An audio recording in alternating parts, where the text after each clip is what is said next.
pozdravljeni, bomo kar nadaljevali. Lep večer vsem skupaj, jaz sem Nadja in mi je veliko veselje, da ste se nam tokrat pridružili kot gosti psihiatrije, družinske terapevtka dr. Darjana Sobočan in pa klinična medicinska Urša Lenart. Jaz se prav lepo pozdravljam in se jim zahvaljujem, da ste se vzeli čas, da ste danes z nami tukaj.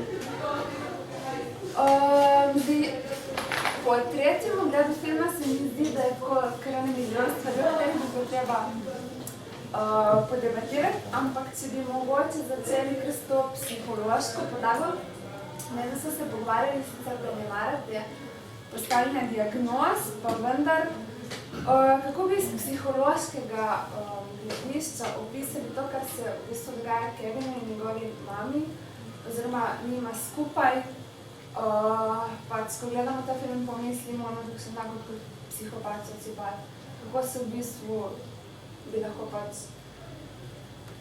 iz vašega gledišča opisali vse to, kar se dogaja. Za mogoče mislim. Jaz vas najprej vse lepo pozdravljam. Tako zanimivo je, ker si toliko veliko starejši kot vsi ostali, tako da midva z možem pravzaprav zdaj tu daleč bodiva v naboru let in hvala za povabilo.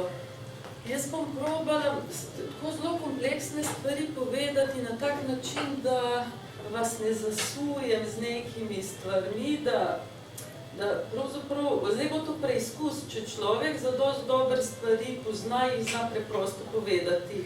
Jaz ne obljubljam, da mi bo to uspelo, ker ne vem, če zadost znamo, da bi lahko te stvari zelo objektivno razložili. In jaz delam 30 let v ambulanti, kar je mnogo, a ne? In ne bi upala biti sodni izvedenec, ravno zaradi tega, ker sodni izvedenec mora zavzeti stališče, da ve. Jaz pa ne vem, če vem, ampak kaj je moje razmišljanje na nek način iz veliko enega teoretičnega, pa tudi kar veliko praktičnega. In spet vam ne bom odgovorila z diagnozo, ker ne verjamem v diagnoze. Vsi drsimo od zdravja do bolezni in seveda bolj, ko smo pogumni, bolj si upamo pogledati te stvari in bolj, ko smo pogumni, manj se nam zdi zdravje dolgočasno, ker ne dogaja se nič dramatičnega, lahko je zelo dolgočasen odnos, ki pa dopušča poglabljanje, a ne? In seveda lahko si upamo tudi pogledati pri sebi take, mogoče tako zelo fragmentirane stvari ali pa tako zelo težka čustva ali pa z predsodki opremljena čustva. Tako da zelo, po drugi svetovni vojni so prišli tako zelo pomembni strokovni premiki, kjer je Winnicott rekel, da ne obstaja otrok. Ni nekaj takega, kot je otrok. Obstaja samo mati in otrok, ta diada. In v bistvu zato, ker smo mi tako kompleksna bitja, seveda rabimo po končani telesni nosečnosti vsaj še 3 leta, da mama otroka nosi v glavi. Govorimo o mami, zato ker je bila tu mama negovalka, lahko je kdo drug, lahko katerakoli odrasla oseba, ki da na razpolago svoj v katerem nosi nezrelega otroka, je pravzaprav tisto, kar pomaga, da se človek psihološko rodi. Šele nekje pri 3 letih reče sebi jaz in vidi drugega kot ti in da prostor tretjemu. Ta prehod v triado je eno psihološko rojstvo, ki se ne zgodi vsem ljudem, ki se zgodi vsem manj ljudem, zato seveda tudi družba naša drsi v bolj nezrele oblike. Tako da prvo materinstvo je lahko čas največje možne osamljenosti. Ženska se takrat pravzaprav v njenem življenju se zgodi v bistvu taka transformacija, da je ne more nositi sama. Zato rabi pravzaprav okrog sebe mrežo ljudi, ki ji bo pomagala nositi te težke občutke. Partner je seveda najbolj fajn, če je tisti, ki pomagajo nositi, pa pogosto potrebuje še svojo mamo, pa kakšne tete, pa prijateljice, pa kakšne strice, pa ljudi, ki ti pomagajo nositi to težo mentalne nosečnosti. In tu not se je seveda zapletlo, vedno, ko imaš otroka majhnega, se tam zadaj, tu zadaj nosiš svojo otroško sobo. Kako je mene moja mama negovala, kako je mene oče podpiral, kakšen je bil odnos med njima, koliko je bilo to varno. In tu nekje se potem pravzaprav ena taka kompleksna osebnost iz te zlitosti naredi. V tej družini ta mama ni imela pogojev za to, da bi bila dovolj dobra mama, da bi se lahko ona dva zlila. Ni imela zunanjega suporta, ki bi njej pomagal odnesti vse agresivno, kar je občutila, in seveda, ker se otrok in mama zlijeta in se do 3. leta ločita v dvojino, se ona dva nikoli nista ločila, ostala sta skozi, pravzaprav sta zrcalila en drugemu notranji svet, in seveda njun notranji svet je bil pravzaprav nabit samo z agresivnim, libidinalnega skoraj ni bilo, tu noti potem ta usoda te dvojice, ki se nikoli ni razdvojila. No, fino ste to nakazali že ene par naslednjih vprašanj. Zdaj, mogoče me se zanima, kako jim uspe v filmu, mislim, da je še kar dobro prikazano, pač so te okolice, v bistvu sploh ni, oziroma kako so nekatere pač vloge razporejene. Kako je tudi to prikazano, ta pomanjkljivost pač sredega, kar bi nekaj skozi.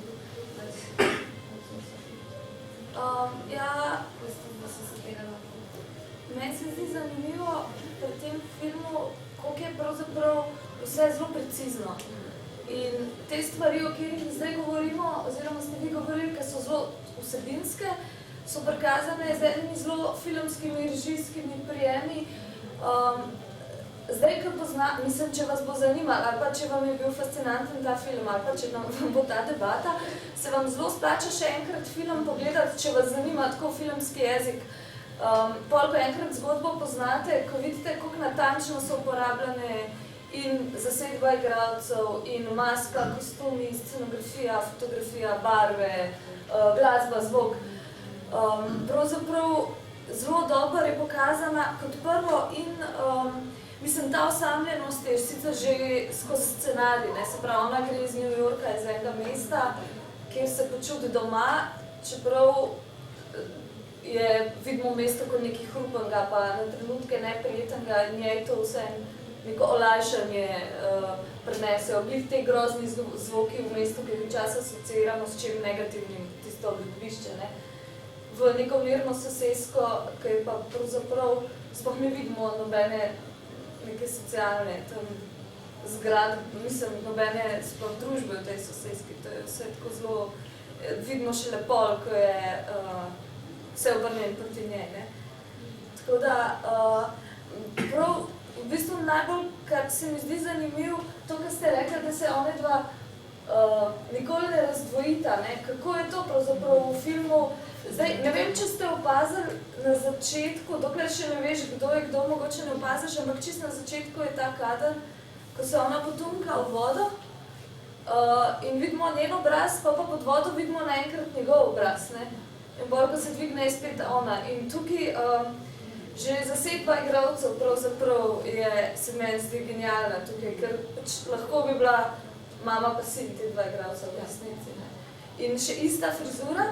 In zanimiv, kako, mislim, v tem vizualnem smislu se one pa, ne vem, kako bi vi to komentirali, ampak šele, ko gre on v zapor, se pravi, ko se loči od nje, se vizualno razdvojita, prej imata enako frizuro, pol pa on ima pobrite lase, ona pa dolge, prej imata pa pravzaprav cel življenje, no, ona dokler ne rodi otroka, ima dolge lase, pa ko ima otroka, imata skozi enake, pa gresta spet na razen.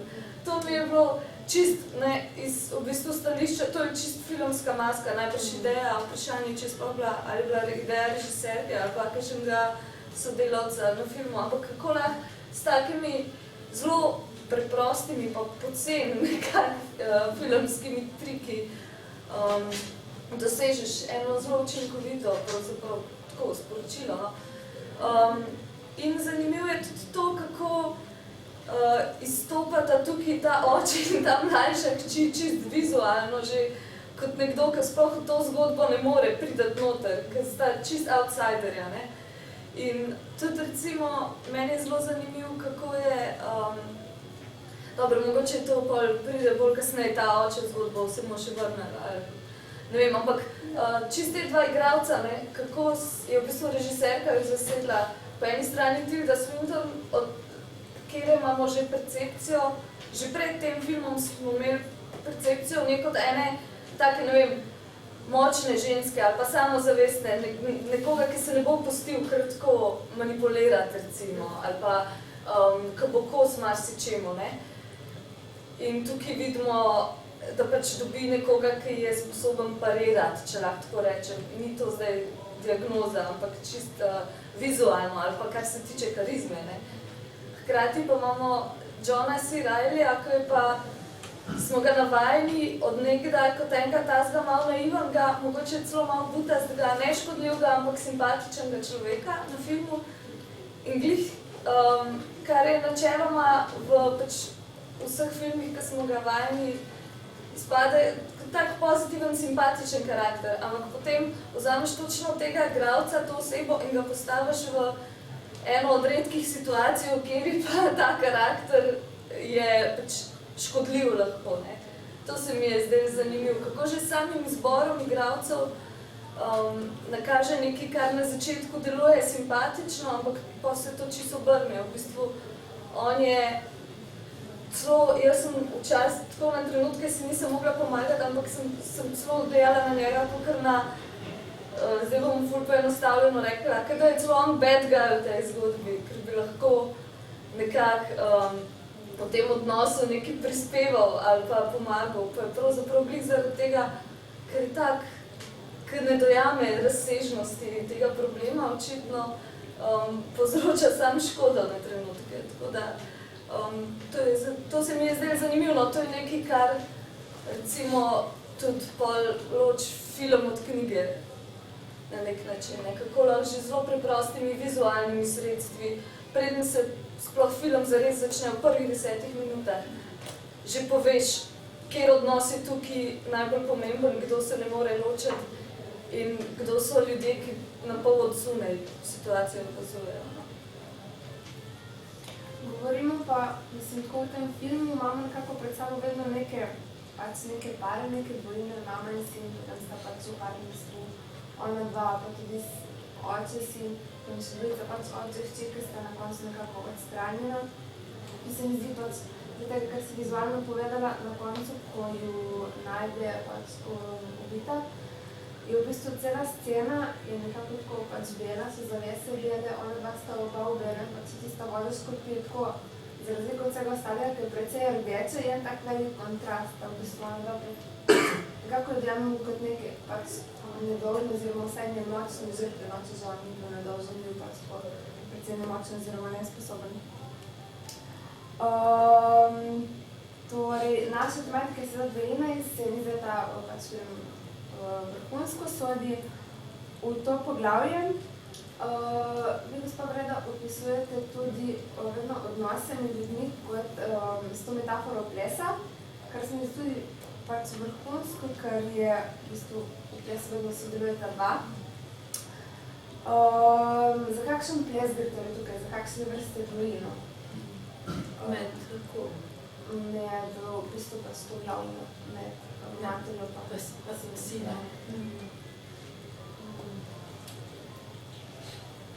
Kaj se je šlo mogoče tukaj narobe? Mislim, kako je lahko prišlo do katastrofe na koncu? Ona pa najbrž nista če plešiš, se moraš tako odmakniti, da pravzaprav lahko si daš v roke in da se lahko odmakneš in da se približaš, da se vidiš, ker seveda z očmi čustvene signale sprejemamo in čustveni signali so muzika, na katero plešemo. Čustveni signali so pa vse, kar je komunikacija, pogled, ton, način, telesna drža, mimika, a ne? In seveda v tem delu je od štarta šlo vse narobe. Mi zdaj že drugo generacijo pri študiju psihoterapije delamo prakso 2-letno observacijo razvoja odnosa in razvoja otroka v domačem okolju. Enkrat na teden, 1 uro, 2 leti, nek kandidat ali pa psihoterapevt spremlja razvoj odnosov, spremlja ta ples, a ne? V bistvu, tu se naučimo zelo drobne sekvence gledati, tako kot so bile v tem filmu podane. Vsaka malenkost je v resnici pomembna, ker vsaka je komunikacija. In mi lahko ustavimo vsak trenutek in v bistvu na vsak trenutek, to je, mislim, vrhunski film, ki ga bi človek lahko za študij objektnih odnosov, kar je sodobna analitska teorija, bi lahko absolutno analiziral celotni razvoj, tako da vse je šlo narobe, vse. Že ta nezaželena nosečnost in vse bolj vemo, da mama in otrok komunicirata že na nek način v tej absolutni, to je največja možna bližina med dvema človekoma, ki je znotraj tebe drugo bitje in seveda se med njima že libidinozno in agresivno izmenjuje. Libidinozno, ki te približa, in agresivno, ki te odmakne. In v bistvu mama mora narediti prostor v svojem življenju za otroka. To je v resnici zelo velika stvar, z ogromno odgovornostjo povezana, z ogromno izgubami, tako da mi to materinstvo, koliko je fajn biti mama. In seveda bolj, ko je okolje z Marijo Devico obteženo, bolj je prepovedano reči, fak, jaz si pa tega res ne želim in ne moram dati več nazaj in zdaj moram to sprejeti, kdo bo meni pomagal. Moje agresivno popivnati, da ne bom tega položila v tega malčka. Vse mame imamo tudi veliko agresivnega. In seveda si ne smemo te interakcije obtežiti s svojim agresivnim. Zgubila sem svobodo. Ona je svetovna popotnica in je zgubila pravzaprav ogromno. Zgubiš tudi nosečnost, zgubiš tega otroka znotraj sebe in je treba obžalovati, da si ga zgubil, da je nanadoma postal tam zunaj in otrok je zgubil na nek način nebesa. Not je čutil, kje je, ker ga je seveda neka zunanja meja omejevala, da ne bo razpadel. Ni čutil nobenih potreb, ni bil ne lačen, ne žejen, toplo mi bilo, dokler je imel zadost prostora, je bilo itak krasno, pol ga malo vse skupaj to veže. In nenadoma se znajde v tok nepopolnem svetu, kjer se v bistvu iz trenutka v trenutek razleti, nima kože, nima psihološke kože, in seveda rabi ta holding negovalca, ni nujno, da je mama, še posebej ni nujno, da je biološka mama, ampak odrasel človek, ki tega otroka skupaj drži. In v bistvu ti otroci so fenomenalno igrali, to igra teh otrok, to skoraj postaneš brez sape. Če gledaš film podrobno, enega pogleda ni, enega zrcaljenja, pogled ni, kar pomaga otroku se vzpostavljati. On se zrcali v maminem pogledu. To, kako jaz gledam svojega otroka, to on misli o sebi. In seveda, ona je njega gledala z depresivnimi očmi, bila je čisto depresivna in gledala ga je kot svojega preganjalca. In na koncu je postal njen preganjalec.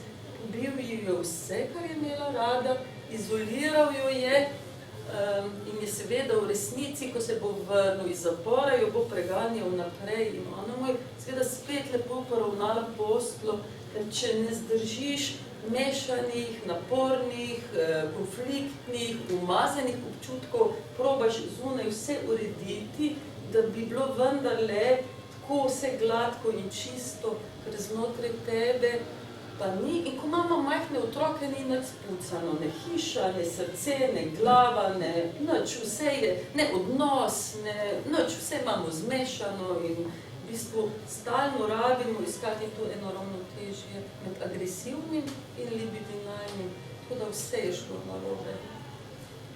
Samo se mi zdi zanimivo, ker ste rekli, da se vedno zgrešijo ti pogledi. Jaz sem recimo opazila, zdaj na zadnje, ko sem gledala, da nikoli nista v istem kadru one dva. Čist tak vizualen prijem. V bistvu vedno gledamo v enem kadru njo in potem njega nasprot. Nikoli se ne znajdeta v istem, ne? Tako prav vizualno sta ločena.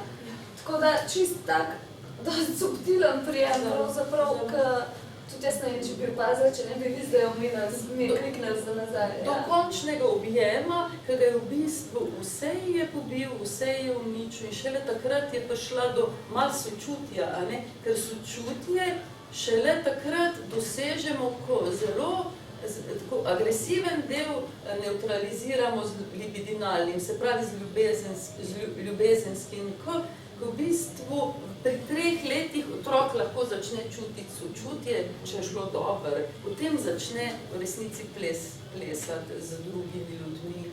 In v bistvu, kako dolgo je ona rabila, da je mogoče malo nisem prepričana, da je čisto čutila sočutje. Zdaj pa šel seveda on med odrasle zapornike in jo vprašal, a se ti zavedaš, kakšne so te ustanove. In nisem bila čisto prepričana, da je zelo obžalovala, kot da še vedno malo tega agresivnega proti je. Mogoče izbujamo sočutje, ampak ko res teh ekstremnih primeri tam na koncu, ko je pač zaboru in ko res vidi, da mu je hudo, ali pa takrat, ko je pač res fulgoran. Potem on v mami zagleda neki sočutja, ker se je pač zbudi in potem si tudi on pač nekako približen. To sta 2 taka momenta. Pa še en kader je, kjer sta oba skupaj notri, je pa, ko se preselijo v to novo hišo in sedita ona dva tako na tle, vsako obrne proti sebi, drugo stran. In se mi zdaj ful dober kader, ker oba se zdi tako pretruško, tako da sta se res ful podobna, ampak sta pa totalno ločena. Oba sta osamljena, ampak se pa pač ne morata. Mislim, tako je en kupene praznine okoli na drugim. To novo stanovanje je pač prazno, če njegova soba je pač prazna, sploh ni nobenih predmetov. Ja, res edinkrat, takrat, ko zboli in pol na koncu jo vidimo naenkrat, sploh da jo vidimo skupaj, tako je platno. Ampak je pa res mora biti on prav pač ranjen.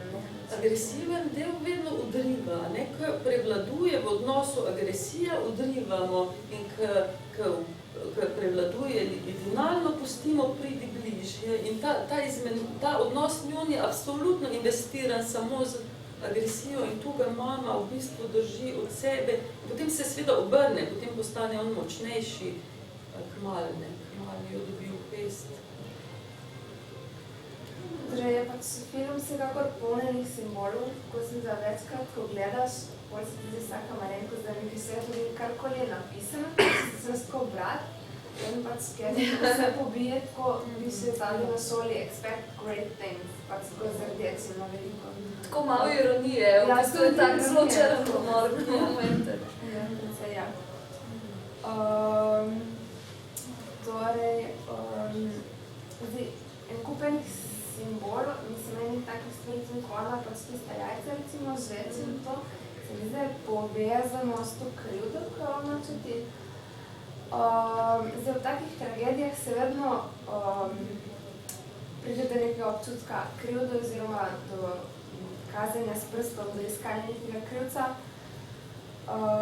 kar je pač v filmu zelo dobro prikazano.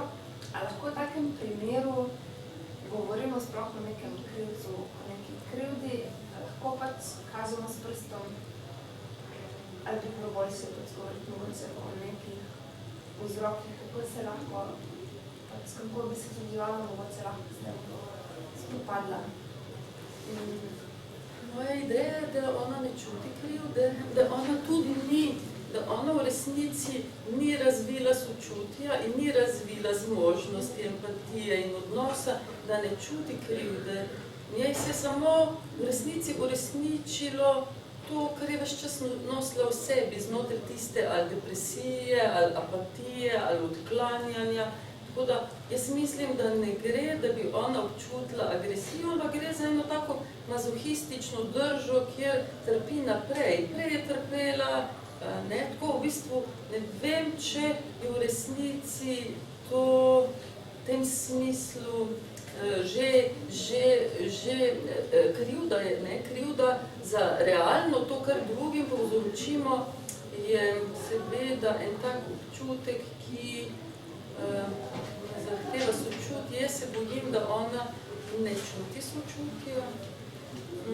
V bistvu seveda kriv. Jaz mislim, da že dolgo se ve na psihološkem in tudi na nevroznanstvenem je rešitev za človeško vrsto. Mislim, čist preprosta formula je, treba je v bistvu razviti več sočutja za bližnje odnose in seveda dati veliko poudarka na to, kako mi vzgajamo ali kako mi omogočamo, da rastejo naši mladiči, a ne? Človeški, kompleksni, zapleteni in kako bi si tu dajali suport. Vso to znanje je, ampak se ga ne da tržiti. To bi zahtevalo, da v bistvu bistveno manj delamo, da fokus postavimo nekam drugam, ne? Da so nam neke druge stvari pomembne, nematerialne in to se seveda v tem svetu ne more prodajati. Tako da znanje je, ampak v resnici ga noben ne uporabi. Tako da mi pri nas imamo enoletno odsotnost za nego otroka, ki se perverzno imenuje porodniški dopust in vedno znova poudarjam, da je to najbolj perverzna možna besedna kombinacija, ker ne more biti dopust. To je tako v resnici težko delo. In seveda mi bi imeli priliko, da bi mogoče za te svoje mladiče dobro poskrbeli kot družba. Jaz se sprašujem, če nam to uspe. Tako da, jaz mislim, da vse imamo, samo ne uporabimo. Tako kot imamo v svojih glavah neverjetni aparat možganski, pa ga ne uporabimo za pomembne stvari. Ne vem, če sem vam odgovorila na vprašanje. Meni se je zdaj, ko smo v tej krivdi, ne tako sočutje, tudi ja, nisem videla, ampak se mi je zdaj bolj, da se ona kaznuje zaradi tega, ker je videla malo sebe v sinu. Se mi zdi, kot da je on prinesel na dan ene stvari, ki so že v njej bile pod površino, ampak se pri njej niso toliko izrazile in da se ona pravzaprav kar malo strašila, že zelo zgodaj, ker se je ene delčke sebe v njemu prepoznala, samo da so v njemu bili potencirani še krat 10. In da pravzaprav sebe kaznuje tudi zato, ker je taka, ker se počuti. Tak občutek sem dobila. Absolutno.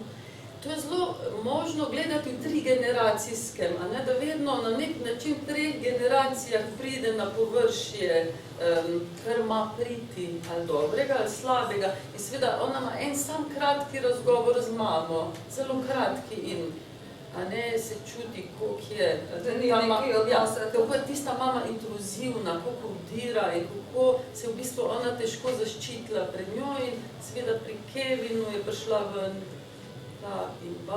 ta transgeneracijska travma je prišla ven, zato ne moramo krivde, in lahko ogromno sočutja čutimo, krivde pa ne moramo polagati, ampak seveda en alarm, kako bomo ustavili tak način rokovanja z agresijo, No se, kako bi se pa, če bi se sploh to dalo staviti, je pa staljena situacija brezizhodna, oziroma do kjere točke, a bi se že, mislim, ne vem, ko je recimo on prišel puberteto predtem, dalo to preprečiti, a obstaja kakšen možen izhod, ali pa potem, ali je pač to v bistvu že obsojeno. Jaz se zelo strinjam z vami, seveda tu je nekdo zunaj tega para, ki je videl, da mama ne spi, da ne zmore, da je mogoče že noseča, depresivna, tu bi oče z lahkoto vstopil v to, da bi prevzel zgodno nego, mogoče ne bi imeli tako bogate hiše, tako lahko, da bi živeli v enem bolj bornem stanovanju in on ne bi najbrž neke velike kariere dal na prvi plan, ampak bi seveda tu lahko vskočil in zelo dobro zbalansiral to, da bi Kevin dobil zgodno nego, ona pravzaprav čas, da se adaptira na zgubo prejšnjega življenja, ali pa da tudi zapusti in reče, tako, jaz si tega otroka ne želim, pustim ga nekomu, ki bo znal za njega poskrbeti in prevzamem odgovornost za to, da nisem še v stanju biti mama. Potem, ko je imela hči, seveda se vidi, kako je ona lahko mama. Ona je v resnici dozorela, se otroka želela in v bistvu je bila v interakciji, tako da je samo ta nesrečna točka, ko je prišel ta otrok, takrat, ko pač ona ni bila še v stanju tako zelo spremeniti življenje. Tu so vsi tretji, partner, prijatelji, tudi to, da ti rabiš stati poleg gradbišča, da ne slišiš onega joka, ki bi kar zadušil onega otroka, ki ga ne moreš več poslušati in lažje poslušaš vrtanje. Kako je moglo biti težko, kako ni mogla več prenašati tega joka, in v bistvu kako ni nobenega odraslega, nobene službe, nikogar, ki bi ta par razrešil. Tu bi lahko 3, 4, 5 ljudi z lahkoto tega otročička pač zibali, mogoče je bil zelo zahteven in ga je treba zibati dan in noč. Njim gre se ti lahko zgodi, da dobiš tako kompliciranega otroka in da v resnici ne moreš dan in noč sam prenašati in je fino, da vskoči še kakšna teta, prijateljica, tako, ljudje v bistvu v tem socialnem bi našli rešitev. Je predvsej tudi naučila, da že na začetku je ona v bistvu htela potovati, pa je on pač poklical domov in jo nekako pač prisilila, da je ostala in potem je pač nastal ta otrok in njej se pač vse zasulo na glavo.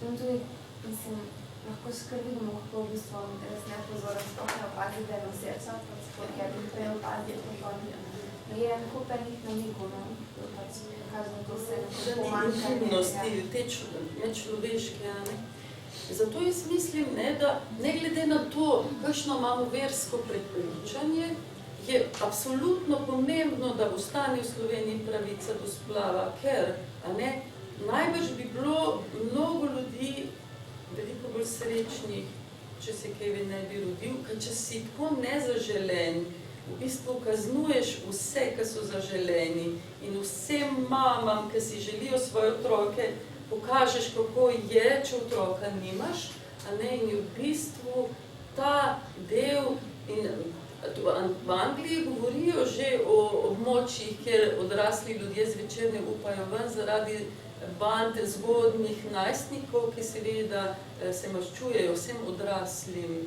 Tako da to ni samo v Ameriki, to je že čez lužo in jaz mislim, da ni daleč do tega, da se bo pri nas, da nam bo potrkalo na vrata ta del. Zato jaz pač mislim, da ta svobodna izbira ženske ali pa para, da ne boste imeli otrok, ker zdaj ta trenutek tega ne zmorava, mora biti zaradi tudi v dobro teh otrok, ki je boljše, da se ne rodijo, kot da so zelo nezaželeni. Zdaj, če malo zamenjamo temu, več kot toliko ne moremo, ampak kar se perspektive tiče, v bistvu tu zgodba govori o neki travmi, ki se pač zgodi tej mami in vsej pač njihovi skupnosti, ampak predvsem gledamo iz njene perspektive in sem zdaj tukaj režiserka ubrala eno srečeno taktiko, da pač prikazala zgodbo tako razdrobljeno in hkrati retrospektivno, tako nekako se prepletajo te 3 časovne oči. Kako se vam zdi pač to predstavljati, kako dobro se stavljate? Jaz sem imela občutek, da ona, kada zdaj mi skozi njen pogled, se pravi te Eve, te mame, gledamo v bistvu, da se ona spominja in proba analizirati, kje vse je naredila napako. Tako, malo sem imela ta občutek, da to ni čisto mogoče neka nek objektivni časovni potek tega otroštva, recimo, ampak da se ona proba spomniti nekih ključnih trenutkov ali pa dogodkov in proba poskuša za nazaj analizirati. Zato, tako, to se mi, ker se mi tudi zdi, da zato mogoče celo to, kar je v preteklosti, je malo bolj stilizirano, tudi tako vizualno, kot to, kar je v sedanjosti. Ta sedanjost je malo bolj umazana, pa malo bolj realna, pa ne vem, kamera iz roke, pa tako se mi zdi, da je bolj objektivna nekako. To, kar je za nazaj, je pa ene stvari odpadejo, tako kot spominjuje. Ukrivljeno. Tako, samo nekih ključnih stvari se spomniš tako v zgodbi. V emocionalnem kontekstu. Tako. In tudi pol vizualno to tako deluje, vse malo bolj izčiščeno. In zaradi tega, ker imamo mi verjetno zelo naredimo tako selekcijo nekaj. Tudi to psihološko absolutno stoji. Travma nikoli nima gladke narative, a ne? Nikoli ne poveš travme gladko. Travma vedno prihaja v flashbackih, a ne? In se meša preteklost, sedanjost, tako, vsak neka zunanja stvar je trigger, ki naredi sliko in je v bistvu tako, kot zelo spet embodied ta situacija, ni simbolizirana v besedah pripovedi, ampak je še vedno embodied in jo v bistvu udarja ven kot tak na nek način spominski flash. Tako da ta del je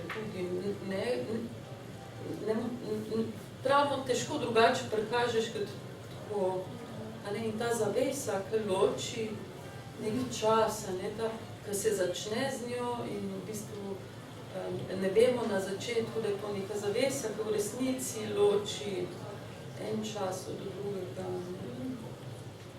Ja, jaz domem, da so imeli toliko rdečih stvari v stanovanju, pa čez na vsaki lokaciji, ampak to je pravzaprav nek trigger, česar se ona spominja, to je ta kriz, ki se najavlja. In sam, da vidi, se že slike požgejo, tako da zelo fajn prikazano. In celo tako malo ironično na trenutke, tam v trgovini, dvomim, da je toliko paradižnikove juhe, res so tisti samo postrežni, ampak to so samo ti neki momenti, ki bolj sprožijo. Tudi to, da ko si mlad in tako iščeš neke blazne, to prej, ko sem rekla o zdravju, seveda jaz sem prepričana, da ona ni bila v tem psihološkem zdravju in je iskala neke čutne in druge stimuluse, ki so tako zelo močni in da se ukopaš v paradižniku, whatever, to ni mezga, ampak karkoli že je. In v bistvu je na nek način, da se kopaš v krvi in seveda vedno znova se je potem to aktiviralo, tako da ta del je tako fascinanten. Tako se je priklicala na en način svojo prihodnost. Če lahko samo v teh sceni, ki se je vnesala na rokah, je bila tudi v tem položaju. Kot križana, ne? Ja. Ja, hkrati se pa tam ona počuti udobno v tej krvi, krvi. In to je tudi umazanije, ne? In to je po moje to, kar je nek tak namig na začetku, da je to, kar je v Kevinovem karakterju se bolj nakaže kot izrazito negativno, je že pri njej nekako sajen v zametkih. Položila je pa. Ko ostane v tem mestu, ko bi se lahko odselila, ko izgleda, da uživa, da ima neko od tega. Da se kaznuje, No, pa scena na začetku tudi je nek tak, pač jen tak prijem, kot da že naznanja, da so krvavo popolno, je tako malo taka preroska. Ja, to je velikrat sploh v malo bolj teh res mojstrskih žanrskih filmih, če ste pozorni, prvi kader ali pa prva sekvenca velikrat najavlja, kaj se bo zgodilo, mislim, najavlja konc ali pa dogodke v filmu. Zdaj, včasih, če prvič gledaš film, je težko zdaj uganiti, kaj to pomeni. Ampak velikrat, ko nek film gledaš drugič, je zelo te spretni režiserji veliko vizualnih simbolov skrijejo ravno v teh prvih par minut filma. Tako da ta je zelo tipičen primer in hkrati neka taka klofuta za gledalce, kot boste zdaj pozorni. Podobno zanimiva je uporabo Dario Argentovo Profondo Rosso, ta Deep Red, mislim, da to anglični povedano, ker v bistvu ti na začetku filma pokaže morilca, ampak ti ga ne vidiš do konca filma, ker je v bistvu ponovljena sekvenca, kjer vidiš potem... Ne veš konteksta, ja. Ja, ampak imaš pa ta občutek, da je pa nekaj v tem kadru narobe. Oziroma, da se nekaj tukaj dogaja, pa da je šlo to že. Mislim, meni se zdi, da je Dario Argento tudi malo navdih vizualno za ta film, ker mislim, da on je rekorder po uporabi rdeče tako na filmu. To prav paradižnik rdeče. Tudi ta del, ne, kako v bistvu uporabi Locke in Robin Hooda in tudi v šoli se pa nam počuti kot oni Robin Hood. Kako je v bistvu tisti del, kjer je z mamo edinkrat se povezal, kako je v bistvu to postalo sredstvo maščevanja vsem srečnim otrokom in srečnim mamam in seveda kazen za sestro, ki je mama imela rada, njega ne pač. In seveda tudi očetu, ker moja fantazija je, da bi se ona dva ločila in da bi oče vzel Kevina k sebi, a ne? In seveda Kevin ni mogel stran od mame, drugače kot v zapor, ne? Meni je zanimivo tudi to, ko sem opazovala kostume, pa ne vem, mogoče imate vi kakšno dobro asociacijo na to temo. On je vedno prevelik je za plenice, ne? Prevelik je, da bi imel plenice in pol, ko pa že zraste, ko je že star 15, je pa so mu pa vse obleke premehne. To ste vi tudi opazila, ne? Vse majčke so mu tako in se mi zdi, kot da je nek otrok, ko je zrastel, ne vem, staršem čez glavo, oziroma ko je močnejši, kakor bi, ne vem, kako bi... On je še vedno uni dojenček, ki vekla in ga mama, koga to laž, a ne? Ampak to je, seveda, oče rekel, stisni accept, koga je, in otrok se rodi v bistvu s tem, nikoli staršev, majhen otrok ne gleda v oči, ampak gleda malo čez obrvi, malo nad obrvi nas gledajo majhni otroci. To pa zato, ker se v bistvu morajo izogniti nasmehu. Veste zakaj? Zato, ker imamo mi v amigdalu upisan obrambni mehanizem pred režečim pogledom. Se pravi, imamo sekavci, ali kaj so že ti sekavci, kot zveri, in režeč pogled je alarm, da si v nevarnosti. In v bistvu to imamo upisano, ne, da v bistvu začutimo kot en strah, če hoče, pes, volk ali kdorkoli. In seveda tudi ljudje imamo lih toliko te podočnike, da imamo lahko grozeč nasmeh in njen je bil zelo, ker samo okrog oči so ene mišice, ki jih ne moramo zavestno regulirati, da bi bil nasmeh. In mi pogledamo v oči in vemo, ali se nekdo pretvarja v nasmeh, ali se nam je res in nas vabi bliže. In ona je zelo dobro ujela ta režeč nasmeh, ki je v bistvu bil zelo grozeč, da je renčala v njega in bolj je ona renčala v njega, bolj je bil on prestrašen, bolj je tulil in bolj je ona renčala in tako in tu je Kevin ostal.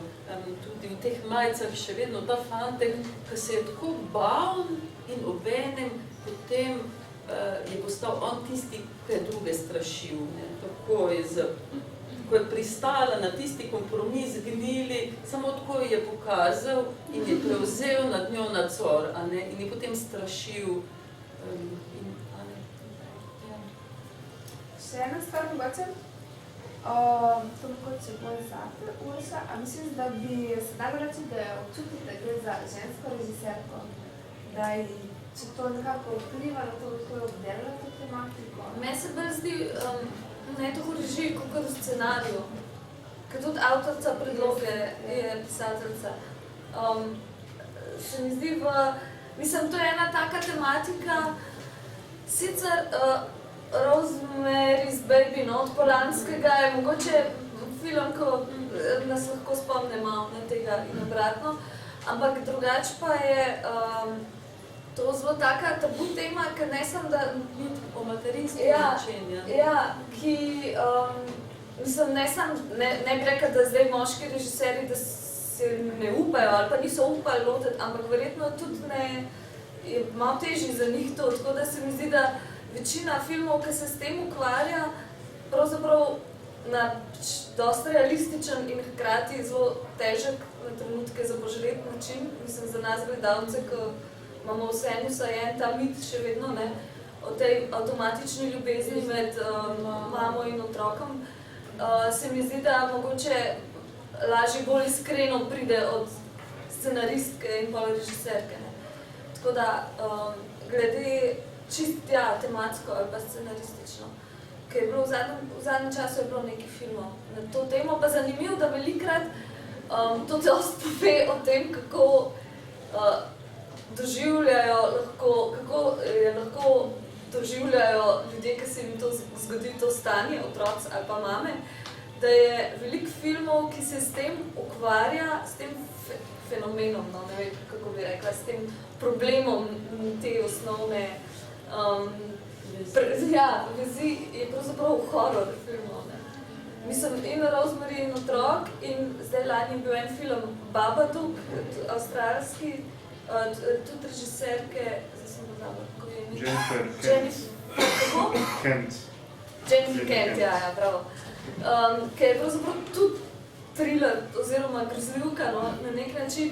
In je zanimivo, kako glih, ker to je v bistvu neka osnova, ki jo vsi vzamemo za samoumevno in ko se nam to podre, je to res lahko sam horror. Ne. In tudi ta film je na meji grozljivke, pravzaprav je zelo na meji, mislim, kolikor zanimivo, koliko pravzaprav pravite, da je dosti realistično, psihološko temelji zelo na takih realnih temeljih, hkrati je pa režijsko, pravzaprav skoraj žanrski film. No.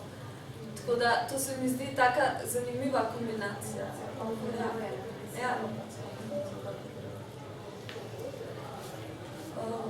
Imamo pa se dolje iz publike še kakšno vprašanje, kakšen komentar? Je to nov film?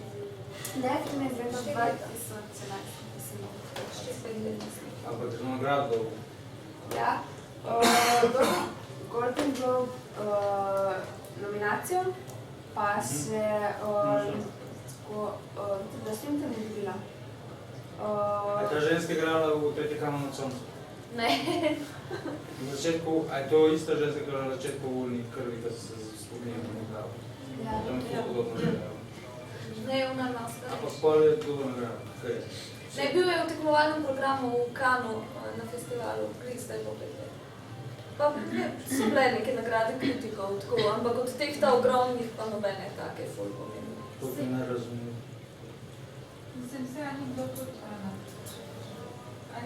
to, da tega Swinton v bistvu po tem filmu ful hotel več igrati, ne, kje film je že bil? Ker potem v bistvu se odločila za potem še da dita Only Lovers Left Alive. Pa bila je še Julia je bila vmes, ampak ne vem, če ima to s tem filmom prav veze. Mislim, da ne igra prav veliko, da si malo bolj zbira. Julia je bila še, pa Poltaja, kako praviš. Jaz sem en intervju brala, pa meni, da je s to režiserko že sodelovala, pa tudi za ta film. Ona najprej tudi bila kot producentka in so se vzeli res pač film je nastaviti, ko je en kup časa, pač ta preprodukcija. In se pač vidi, da so res veliko vložili v te priprave. Že ona kot igralka potem posneli so ga pa v zelo kratkem času. Tako da po mojem je vzel kar precej časa v enem delu rekla, da se raje tako posveča v takim malo bolj dolgoročnim projektom. Avtorskim. Ja, zikar se poznate od prej, ker sta Škoti imeli režiserka in igralka, tako da. To je britanski film. Na koncu smo mi dobili BBC UK, to je britanski film. Ja. Celotno. Ja, mislim, da je financiral BBC na začetku, bolj pa so dobili tudi neke koproducente, no? Če se ne motim. Ameriški koproducent. Ja, sej, pravim, da pol so dobili, ne vem, Soderbergh je bil še zraven, pa par koproducentov so dobili še, verjetno je pol se nabrali, ne, vsakal prispeval. Zato je tudi toliko časa trajalo, ker je kar neki, najprej je bil celo malo drugačen scenarij, pa ne vem, če je to, kje zunaj, da kdo pozna, čist kakšna bi bila dražja verzija, ampak bi zahteval malo večji budžet in so par let to poskušali nabrati skupaj in ni šlo. In pol so tudi scenarij, sta spremenili ta režiserka in mislim, da je imela, ja, še so scenaristka imela, pa še eno scenaristko prej in so to prilagodili, da je malo cenejši bilo, tako da so potem lahko po parih letih nabrali ta, mislim, da je bilo 7 milijonov ali koliko dolarjev ali funtov. Saj mislim, da so se tudi zato zatekli v ameriško koprodukcijo, zaradi tega, ker BBC, mislim, BBC ima nek določen budžet za te stvari, ampak ta film bi definitivno presegal njihove kapacitete, glede na to, koliko BBC filmov se še drugih stvari dela. Ja, mislim, oni bi tudi dražje filme delajo, ampak take, ki predvidevajo, ala 4 poroke in pogreb, da bo imel to, da bo prinesel 100 milijonov funtov nazaj, ne pa 15 milijonov funtov. Tako da najbrž je za tak avtorski projekt bilo predrago, ampak no se mi zdi, konec bo vse dobro. Film se prefilmov. Drugače jaz priporočam še 2 celovečerna filma, posnela režiserka predtem, pa sta oba zelo tako, v obeh sicer noben ni komedija, ne. V obeh gre za nek traumatičen ali pa nasilen dogodek, s katerimi se pa ljudje na različne načine spopadajo pravzaprav. Tako, en se začne s samomorom enega mladega človeka in bolj spremljamo njegovo punco, kako. Ta prvi film je pa o nasilju, pravzaprav nek nasilen dogodek med otroci se zgodi. Tako zelo zanimivo, kako pravzaprav skozi zelo podobne teme, na zelo tak precizen način. Tako da priporočam, če vam je ta bil všeč, mogoče, ali pa všeč, no, tako zanimiv. Mogoče se malo še po tej filmografiji, se nima veliko filmov. Mislim, da so pa tudi mogoče njeni kratki filmi na YouTubeu. Vsaj ta prvi, Small Deaths.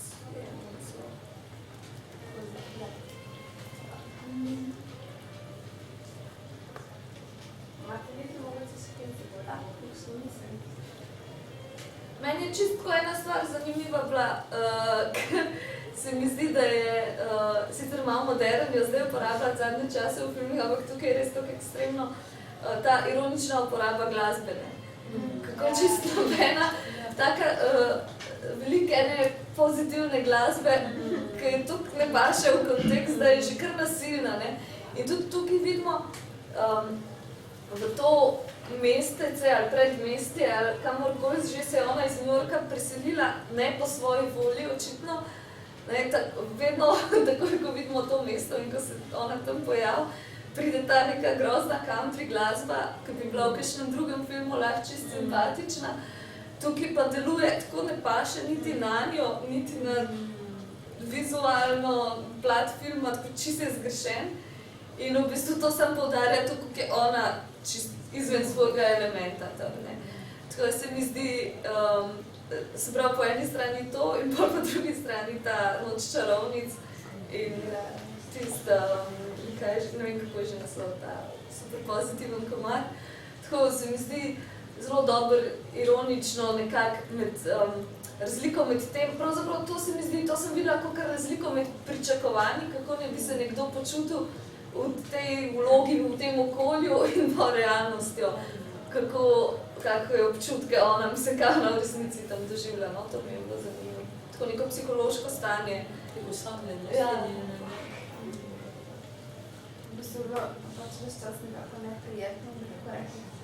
Tudi v glasnem sem nekako pač skebni reči, da bo neprijetno, mislim, v glasni imam, oziroma pač te dialogi povednima so pač, ker oni nekako tako se obrneni, v bistvu pol take mostne besede.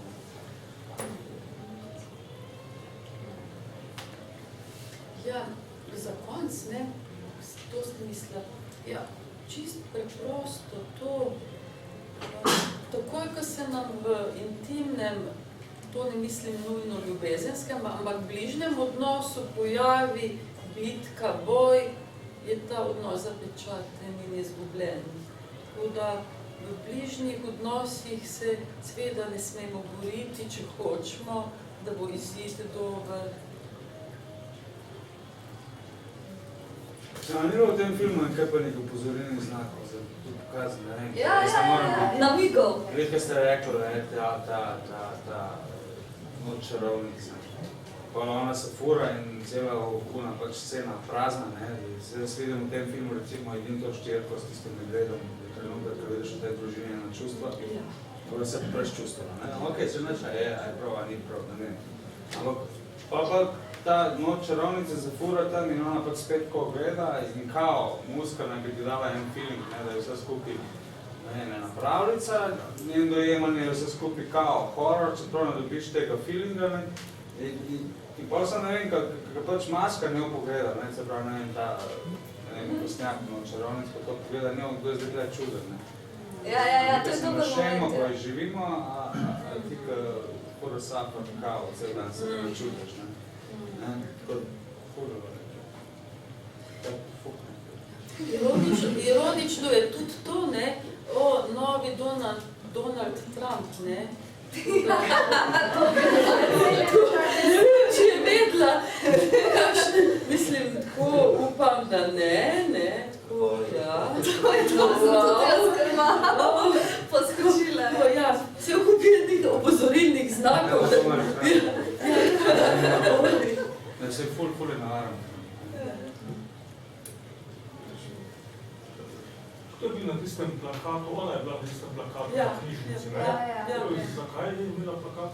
Ona je bila pisateljica, pač so potovali, pa pač spolj. Avantturistka, ne, in seveda iztrganje iz tega življenja z neželeno nosečnostjo, ki jo je iztrgala iz tega življenja in seveda temu otroku je zamerila, da je ukradel njen life, ne, tako da ta zamera do njega in sovraštvo do njega je seveda se potem udejanilo, materializiralo in pobilo mnogo ljudi. Tako da v taki situaciji bi jaz gotovo splav zagovarjala.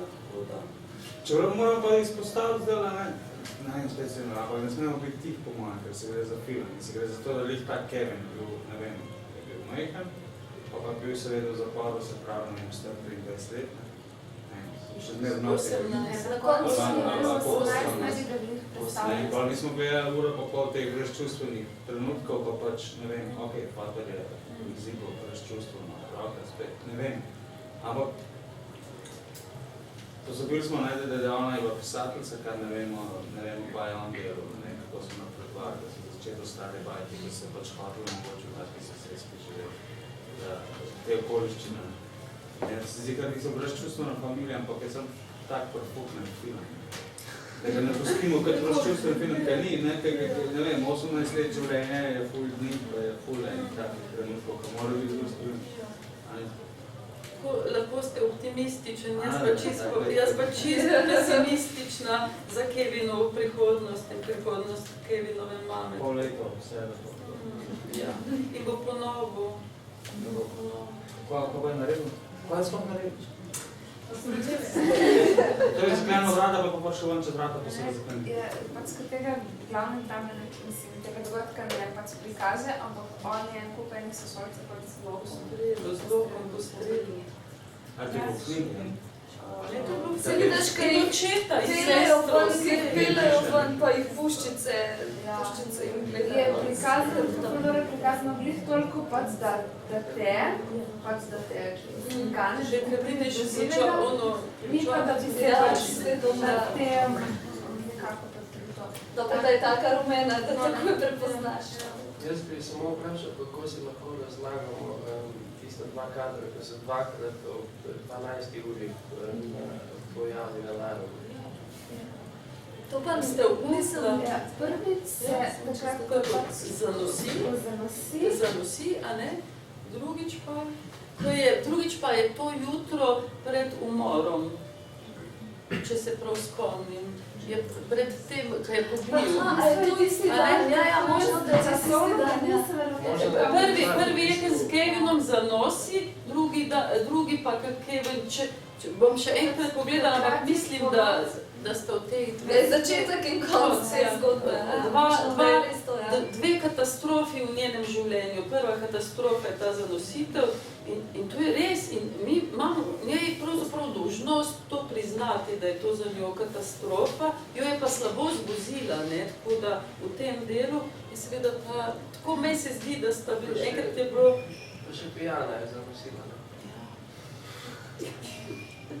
Ampak ima tako izrazito armensko ime, ne, to mogoče namiguje na kako predtraumatičnost, ne, preseljenstvo in tako naprej. Odkot izvira ta njen traumatizem?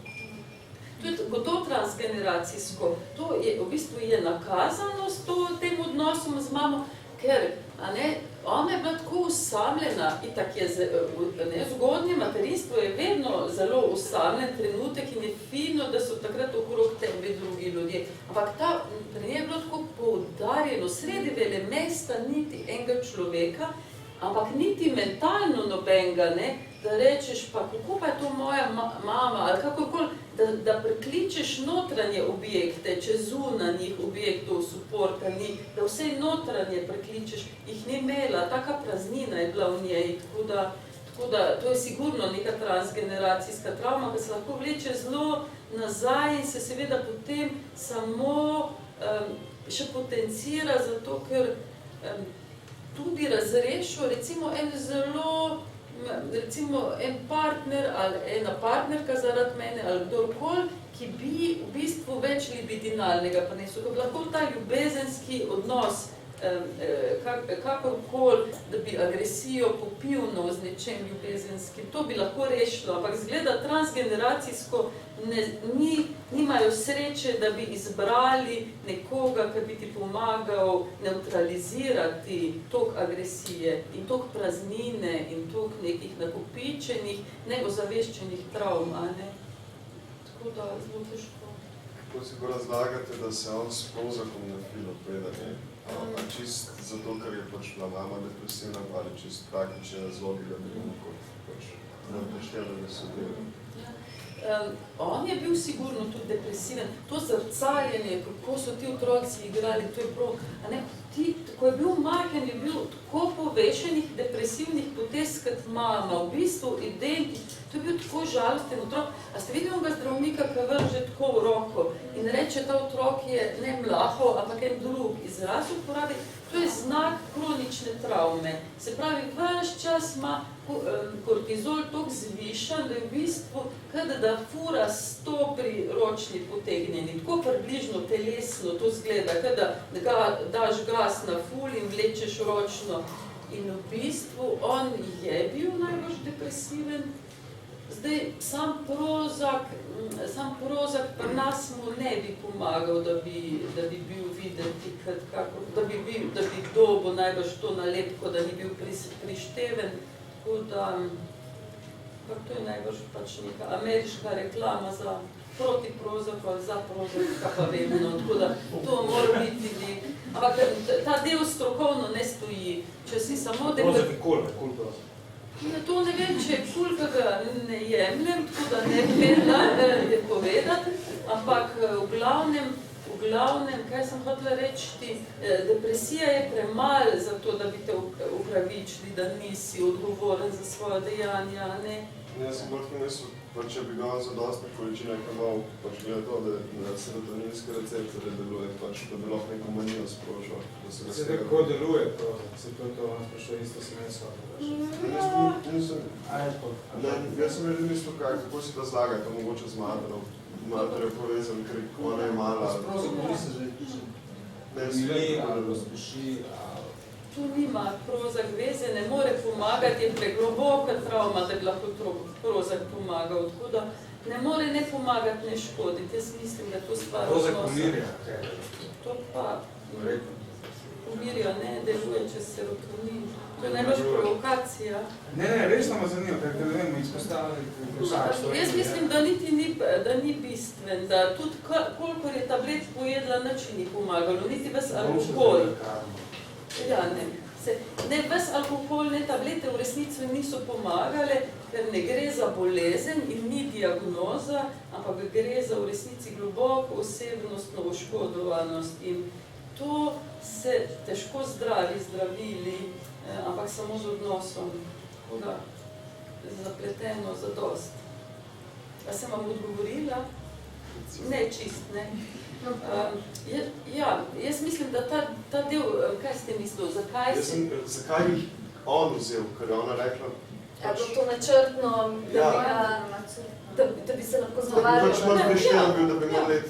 Ja, najbrž da ja. In seveda je to videl pri njej, a ne, ta del se gotovo zrcalo od nje. Ja.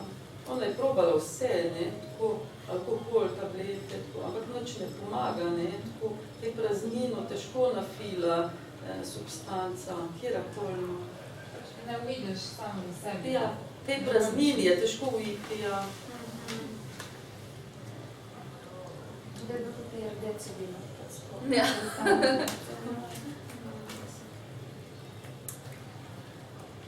Če nima nobene druge ideje, bilo vprašanje, bi mogoče kar zaključili. Mislim, smo hvalili precej, no, čeprav debata je itak, malček se je razvila, no, lahko bi debatirali še naprej, pa še o tem, kako je to danes, pa o marsičem. Ampak bomo kar zaključili, jaz vama res lepo zahvaljujem, da ste prišli, da smo to izpeljali, da ste se vzeli čas. Hvala vsem vam, ki ste prišli danes, tistim, ki prihajate bolj pogosto, tistim, ki ste prvič tukaj, tistim, ki boste mogoče še kdaj. Hkrati vas vabim na naslednji filmski večer, ki bo prvi torek v maju, ob 7. tukaj. Bo pa debata takrat malo drugačna, tudi film bo malo bolj sproščen, tako da bomo na malo bolj takih veselih tonih zaključili to našo sezono. In to je bilo za danes vse. Prijeten večer sem skupaj, pa dajte si pogledati mogoče kaj lažjega za zmanj.